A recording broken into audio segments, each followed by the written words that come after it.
내란 그러는데요. 우리가 정확하게 개념을 우리가 목소리 확인하시자고요. 형법 87조를 보면 국토의 참절 또는 국헌 몰라는 목적으로 폭동하는 죄라고 했어요, 목사님. 네. 그래서 국토의 참절은 제가 빼겠습니다. 지금 노조가 떠드는 게 국헌 문란이니까 국헌 문란을 목적으로 폭동하는 죄라고 했는데 국헌 문란이 뭔지는 다음에 오도록 하고요. 다음 장에서. 목사님 지금 저 폭동하는 죄라고 했죠, 목사님. 네. 폭동은 뭔가 하면요. 한 지방의 안녕과 질서를 파괴할정도로 대규모로 해야 돼요, 목사님. 목사님 제가 하나 질문해 드릴게요. 네. 이번에 폭동이 있었어요? 폭동에 폭자도 없었지. 없었죠, 목사님. 폭죽도 없었어. 애들 놀이를 하는 폭죽. 그러니까 네. 내란죄 구성 조건이 되려면 국헌문란 목적, 두 번째 폭동이 있어야 돼, 폭동이요. 폭동이 없잖아요, 목사님. 그렇지. 더 이상 따질 것도 없이 내란죄가 안 되는 거예요. 그런데 지금 모든 언론사가 폭동은 말 안 합니다, 목사님. 하하. 폭동은 예컨대 잠깐 데모가 아니에요. 한 지방의 안녕과 질서를 파괴할 정도니까 서초구 전체를 점령했다든지 인천을 점령했다든지 예컨대 수원을 점령했다든지 해가지고 일어난 대규모 반란이 폭동이란 말이죠. 이번 사태에서는 폭동이 존재하지 않았어요.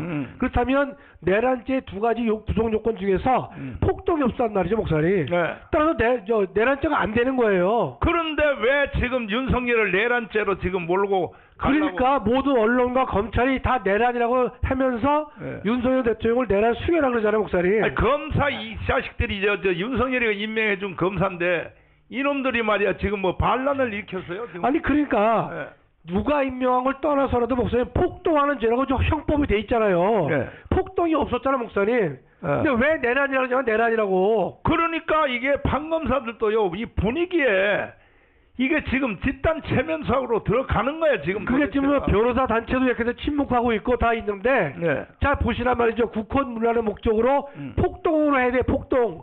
저게 우리 형법 87조의 명문 규정의 목사님. 그렇구나. 폭동이 없잖아요. 없지. 그럼 내란이 없는 거 아닙니까? 없지. 이게 상식적이잖아요. 그러면 그죠? 윤석열의 계엄령에 대해서는 내란이라든지 뭐 하여튼 무슨 국헌 문란이라든지 이 자체 단어를 써서도 안 되는 거 아닙니까? 자, 그 다음에 목사님. 자, 그럼 국헌 문란이 뭐냐? 네. 형법이 말을 하고 있어요. 국헌 문란은 2호가 있는데 네.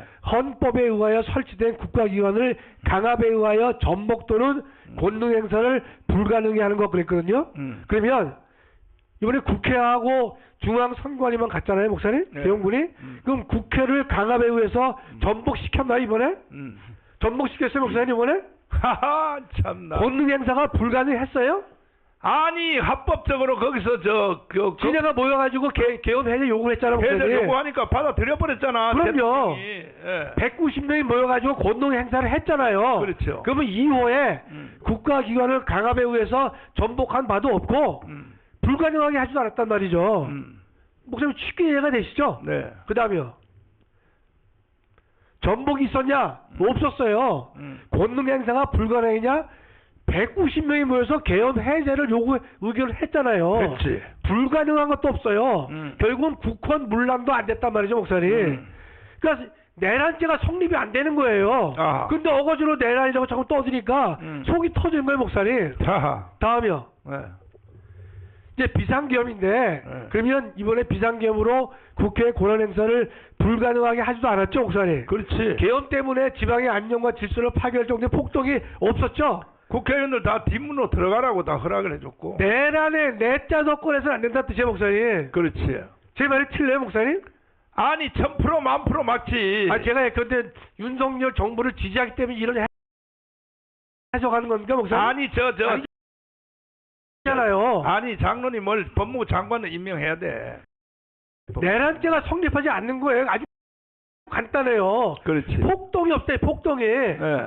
그다음에 이 권한 행사가 불가능하게 하지도 않았단 말이죠. 그렇다면 87조가 전혀 적용이 안 되는 케이스인데도 이 검찰 한동훈 다 내란이라고 떠든단 말이죠. 저기요. 헌법학자님. 예. 국회에서 네. 청문회 요청 들어오면 갈 자신 있어요? 당연히 가야죠, 목사님. 가? 다 가죠. 어. 전 이 얘기 그대로 할 겁니다. 가서 아니 저 얘기를 목사님 대학 교수가 돼가지고 저 얘기를 못하면 저 교수가 아니에요 목사님. 그렇지. 아 저거 얼마나 간단합니까? 그러니까 지금 이러한 그 상황 설명과 패널 토의를 통해서 최소한 KBS 정도는 이렇게 해야 됩니다. 그렇죠. 그리고 SBS 정도도 해야 됩니다. 네. MBC는 안 하더라도. 그런데 이런 게 왜 하나도 없느냐 이거죠. 예? 저는 예컨대 패널로도 갈 수 있고 국회 청문회 불러서도 저는 분명히 가서 아 저 얘기를 목사님 저걸 못하면 되겠어요 목사님? 그다음이요. 그럼 이제 또 한동훈이가 그랬어요. 비상겸이 위헌이냐 위법인가? 그랬잖아요. 위헌 위법이라고요. 한동훈 누가 가르쳤어요? 아이 그 자식 거 아유. 근데 보세요 목사님. 절차적 요건이 하나가 있고 세집전에 실체적 요건이 있죠. 절차적 요건은 국무회의 심의를 거쳐야 되거든요. 비상겸 할 때. 제가 보니까 선포 전에도 비상겸을 거쳤어요. 국무회의를 거쳤어요 목사님. 해지할 때도 국무회의 심의를 거쳤다고요. 절차상 하자가 없잖아 목사님. 그렇죠?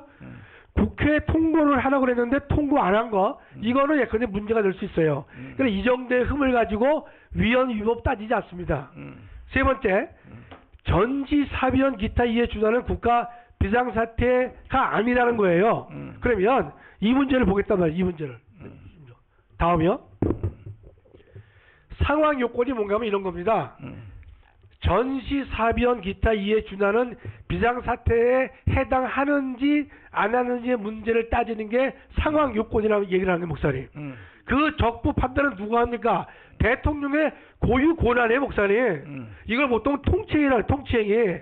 통치행위는 뭐냐? 밑 셋째 줄에 고도의 정치적 성격을 지닌 국가장이오로 사법부가 옳고 그름을 판단할 수 없는 행위를 통치행위라 그래요 목사님. 예를 보겠습니다. 다음이요. 국가원수가 외교 행위를 해. 예컨대 대통령이 어느 나라 국가 승인을 했어요.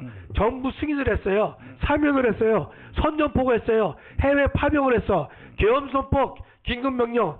제가 오늘 아침에 계엄선포와 긴급명령을 제가 써온 게 아닙니다. 제 책에 13년 전에 쓴 책에 저걸 다 썼어요 목사님 제가. 계엄선포는 뭐냐? 통치행위 속한단 말이죠.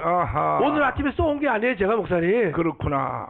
그러면 저 헌재 셋째 줄에 94 헌만 186을 보면 대통령의 결단은 존중된다 이거죠. 그렇죠. 이런 고도의 정치적 행위에 대해서는 헌법재판소가 뭐라고 그러는가 하면 그 결단은 존중돼 옳다. 헌재라도 쉽게 여기서 가부를 판단해서는 안 된다라는 게 저 헌재 판례란 말이죠. 그렇구나. 2003년 판례를 보면 국군의 해외 파병, 이라크 파병했죠, 목사님. 그렇지. 시비가 붙었어요. 헌재가 뭐라느냐? 고도의 정치적 판단이기 때문에 헌법재판소가 자제하는 것이 옳다. 판단 안 했어요. 저거는 뭐라느냐? 대통령의 통치 행위라고 그러는 거예요, 목사님. 그렇구나. 다음이요. 네. 김대중 노무현 문재인의 북한 갔잖아, 목사님. 그렇지. 둘째 줄에 연방지 합의는 위헌이에요. 그러나 북한 간 거 위법이 아니라 그래요. 왜냐? 일종의 통치행위거든요. 목사님 말씀하시는 옛날에 박정희 대통령이 이후락 정보부장을 갖다가 북한에 보냈잖아요. 보냈지. 그걸 위법이라고 안 해요. 남북도 적십자 회담이 오고 가고 오기도 하고 가기도 했지. 그러면 대통령의 명을 받아서 이후락이가 북한에 목숨 걸고 갔단 말이죠. 정주영이가 소 1000마리 몰고 북한 갔죠. 그거는 제가 볼 때는요. 통일장관의 승인을 받지 않았을까 생각해요. 왜냐면 대통령 행위가 아니잖아요. 안 받으면 불가능하죠. 그거는 벽표로 받을 그러니까 이 통일부 장관의 승인을 받고 간 거니까. 당연히. 그건 예컨대 대통령의 행위가 아니니까 그건 논외인데요. 김대중 노무현 문재인이 북한 자체를 방문했잖아요. 그렇지. 서로 회협했잖아요. 왜 처벌을 안 받느냐? 통치 행위이기 때문에 처벌을 안 받는 거예요. 그렇죠. 그게 지금의 우리 헌법 이론이란 말이죠. 다음이요. 계엄은 뭐냐? 힘과 자유가 극렬히 대립하는 현상이 계엄입니다. 그러니까 예컨대 지금 국민의 자유보장이라는 욕구하고 지금 윤 대통령이 지금 계엄 선포의 이유를 설명했잖아요. 힘이 아니고서는 이 국정을 이끌어갈 수 없기 때문에 불가피하게 행동한 말이죠. 한계 상황이에요. 두 번째, 국가 위기 상황에서 자신의 일부를 파기하더라도 전체를 구하려는 극한의 조치가 계엄이에요. 자기 일부를 도려내요, 목사님.